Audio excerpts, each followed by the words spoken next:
Students, today I will tell you definition of solid state, liquid state and gaseous state. I will tell you what is matter. Matter को मैंने आपको बताया था matter की definition क्या होती है जो लास्ट वीडियो बनाई थी, बट आज आपको बतलाता हूँ matter are of three types: solid, liquid and gas. What is solid state, what is liquid state and what is gaseous state?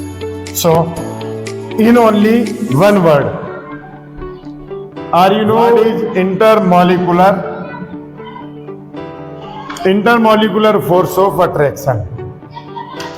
जो यूपी बोर्ड हिंदी मीडियम के स्टूडेंट्स होते हैं उनको बतलाता हूं। अंतरा आणविक आकर्षण बल,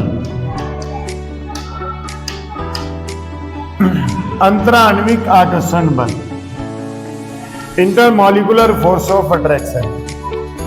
Those particles which have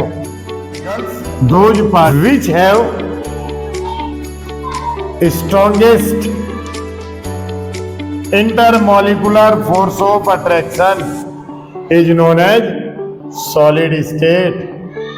Those particles which have weak intermolecular force of attraction is known as liquid state, and those particles which have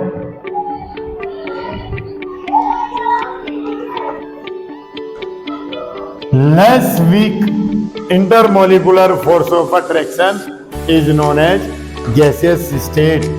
Jin particles के बीच intermolecular force of attraction strongest होता है, मजबूत होता है, उनको ठोस प्रवस्था, जिनमें कमजोर होता है उनको लिक्विड प्रवस्था, और जिनमें बहुत ही वीक होता है, कमजोर होता है, उन्हें गैसेस प्रवस्था कहते हैं. So this is the definition of solid state, liquid state and gaseous state. But what is intermolecular forces? अंतराण्विक बल किसे कहते हैं? तो देखो यहाँ पर मैंने फिगर बनाई है, वो पार्टिकल्स लिए हैं, सॉलिड स्टेट के particle, liquid and gaseous state के पार्टिकल्स लिए।